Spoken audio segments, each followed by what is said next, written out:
Oke, jadi untuk pengerjaan saya rasa udah selesai dan saya akan coba untuk demoin. Oke, kita akan coba langsung aja ke webnya. Oke, mungkin dikarenakan di requestnya itu kan ada notifikasi expire menggunakan WhatsApp. Itu jadinya kita akan tambahkan di bagian register itu udah ada yang namanya WhatsApp number ya. Jadi kita akan meminta pengguna itu memasukkan nomor WhatsAppnya. Seperti itu. Jadi nanti selain memasukkan nama, email, password, dia juga diminta untuk memasukkan nomor WhatsApp seperti itu. Oke, sekarang kita akan coba login dulu ya. Saya akan coba login. Oke, sekarang kita udah ada di halaman webnya. Oke, mungkin yang pertama itu kita bisa lihat di bagian sidebar ya. Jadi kita bisa lihat yang kemarin itu kan sidebarnya itu enggak ada, adanya itu kan navbar ya. Dia masih di atas, menu-menu ini masih di atas. Tapi sekarang kita udah letakin ada sidebarnya atau kita udah tambahkan sidebarnya seperti itu. Oke, itu yang untuk sidebar. Lalu kalau kita coba buka di mode ini ya, kita akan coba open di mode mobile.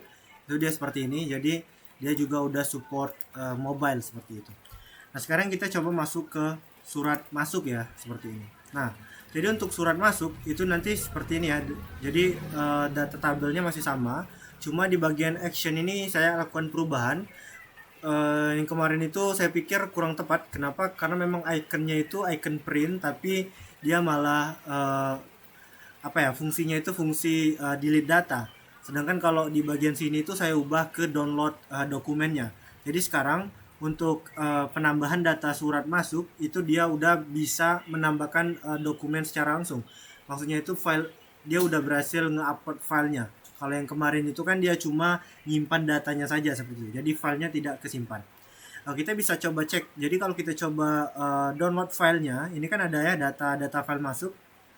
Kita coba download file seperti ini. Nah, ini nanti filenya secara otomatis bisa dibuka seperti itu. Kalau untuk hapus data, ini juga ya seperti ini.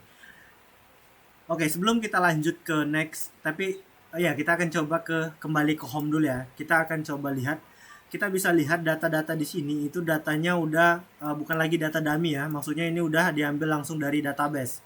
Kita bisa lihat ini surat masuknya 0, surat keluar 0, file expire juga masih 0. Itu karena memang kalau kita cek di bagian surat masuk itu belum ada surat sama sekali. Di bagian surat keluar itu juga belum ada surat sama sekali. Seperti itu. Nah, sekarang kita akan coba tambahkan surat baru ya. Seperti ini. Kita akan coba tambahkan tes surat masuk ya gitu ya. Nomor file mungkin 123. Saya akan pilih filenya. Oke, untuk filenya itu sendiri saya akan coba untuk gambar aja ya. Dia ini support beberapa ya. Support beberapa tipe.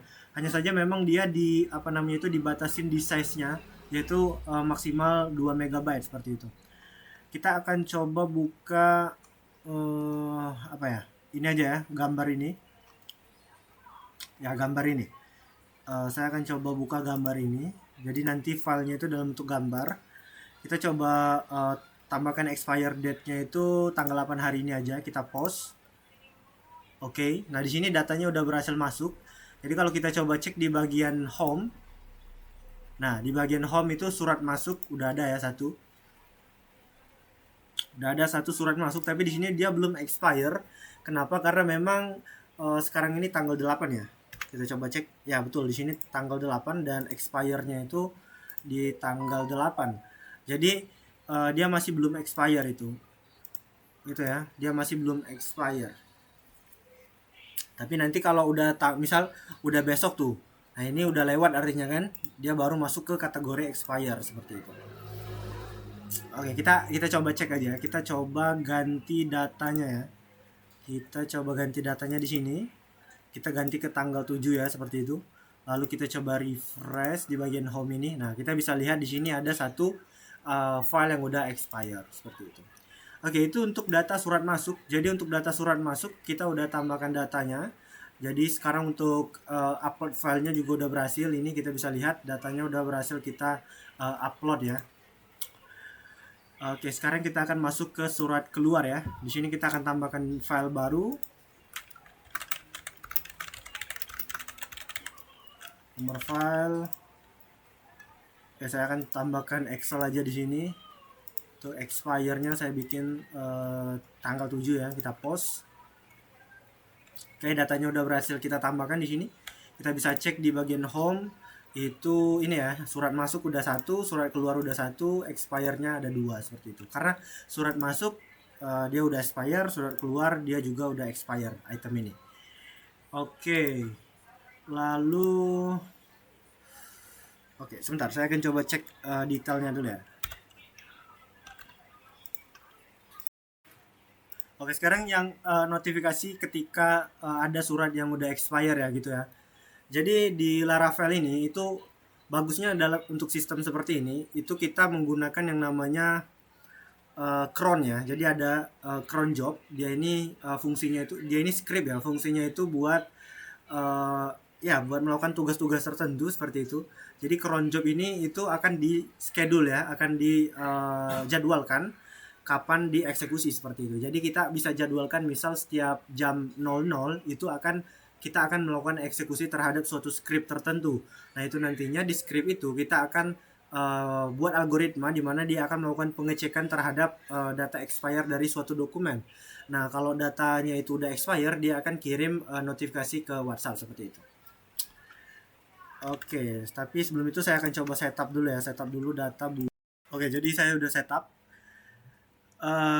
Ya, untuk notifikasi ini kita akan menggunakan WhatsApp ya. Kita gunakan Fonte sebagai provider atau WA gateway untuk mengirimkan pesannya. Jadi seperti yang saya udah bilang tadi, kita udah tambahkan di bagian user itu data WhatsApp number ya. Jadi kalau kita cek di bagian profil, itu saat ini si user itu udah bisa menetapkan nomor WhatsApp-nya. Oke, seperti itu. Jadi kalau kita coba untuk sini ya, saya akan coba jalankan script komennya ya di sini. Jadi kita bisa lihat di surat ini itu kan kita punya dua surat ya. Kita bisa lihat usernya ini kan user saya nih. Surat keluar juga user saya. Jadi ini ada dua surat saya yang udah expire ini, baik yang surat masuk ataupun surat keluar. Nah, jadi ketika komen ini saya jalankan gini. Oke. Apa tadi ya nama sebentar, nama check expire ya. Oke, jadi komennya itu seperti ini.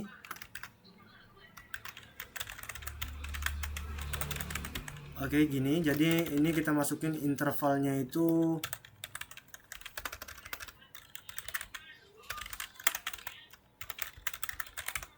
ini. Nah, kita bisa lihat di sini itu ada dua ya. Jadi ini adalah script. Ini cara kita untuk menjalankan script scriptnya ya, script yang kita gunakan untuk melakukan pengecekan seperti itu. Jadi ini kita bisa lihat dia mengirimkan notifikasi terkirim ke nomor ini ya, karena memang ada dua dokumen yang udah expire. Kita bisa cek juga di WhatsApp saya ya, di WhatsApp saya itu dia ada di ini ya, di saya ini. Nah, ini kita bisa lihat ini udah ada dua pesan baru ya yang udah masuk saat kita menjalankan scriptnya tadi. Tapi sebelum itu kita coba cek dulu ya, kita coba jalankan lagi, kita validasi waktunya. Kita coba jalankan lagi di sini, seharusnya akan ada dua pesan lagi yang muncul nanti ya. Nah, kita bisa lihat tadi itu ada dua pesan yang muncul. Dan untuk teksnya itu kita bikin simple aja seperti ini. Jadi dokumen ya ini usernya ya, username-nya, lalu dokumen nama dokumennya, lalu di sini udah expire di tanggalnya seperti itu. Jadi ini script kita udah jalan melakukan pengecekan. Jadi kalau dia dapatkan dokumen yang udah expire itu dia akan secara otomatis mengirimkan pesan seperti itu. Nah, ini hanya scriptnya aja ya. Kita juga udah tambahkan schedule. Jadi ini kita bisa lihat di sini ada schedule. Kita jalankan schedule ini, dia akan secara otomatis menjalankan script tadi ya di setiap jam 00 seperti itu. Jadi kalau ini kan kita udah running ya, ini si Laravel-nya ini. Nah, ini dia akan otomatis nantinya akan menjalankan script itu di jam yang udah kita tetapkan seperti ini. Begitu juga kalau kita upload ke server, itu nanti kita bisa set loop cron-nya seperti itu. Oke, jadi untuk notifikasi seperti itu ya. Jadi kita udah bisa tambahkan notifikasi. Lalu untuk ya IRD ya. Jadi untuk IRD itu udah selesai juga. Saya rasa ada di bagian ini ya. Jadi ini ada IRD-nya. Saya udah bikin tadi. Nah, seperti ini untuk IRD-nya. Gambar IRD. Oke, untuk IRD udah. Dan terakhir saya akan coba jelaskan gimana cara setup fontenya nanti. Dan ya caranya simple ya. Pertama itu masuk aja ke fonte.com ya. Ini kita masuk ke fonte.com ini. Kita coba copy, kita masuk ke sini, paste kayak gini. Lalu klik aja di bagian daftar seperti itu. Nanti isi datanya, ikutin aja sesuai data. Dia minta isi data WhatsApp. Saya rasa itu bisa di gampang lah ya. Jadi setelah dapat notifikasinya langsung login ya, login. Nah, nanti kalau udah login itu secara otomatis dia akan tampilannya seperti ini di awal-awal. Lalu masuk ke bagian device. Oke, di bagian device otomatis nantinya datanya bakalan kosong semua di sini.